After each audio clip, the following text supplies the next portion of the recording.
Hello guys, magluto tayo ng pork adobo na may kunting sabaw. Ayan, tuturuan ko kayo kung paano magluto nito. Let's go. Ayan, hiniwa ko ng aking baboy. At ayan, nagpainit na rin ako ng mantika. And then, atin nating ipiprito ang ating baboy.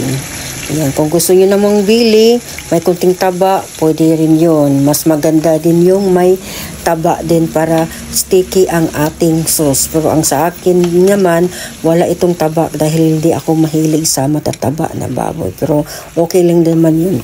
Ito ang sa akin. Ayan. Ganito lang. At ibabalik ta rin kapag mag-golden brown. Huwag masyadong nating itong lulutuin dahil tumitigas ito. Dahil lulutuin pa ito natin mamaya sa ating sauce. Ayan. Ayan. Pagkatapos naman ito, atin naman isusunod ang ating bawang at sibuyas. So, isisit aside muna natin ang ating baboy at igigisa natin ay yung ating bawang at sibuyas. Ayan, sinabay ko na para maisa na. Ayan. Gisa-gisa lang natin to ng konti. Pwede din naman kunin din natin ang baboy at igigisa natin yung ating bawang at sibuyas. Pero ang sa akin, hindi na, sinaside ko na lang para wala ng maisahan na lang. Ayan. Pagkatapos naman, natin igigisa. So, atin nang katapos ato nang ihahalo lahat. Ayan. At then, lagyan din natin ng konting soy sauce at saka suka or vinegar.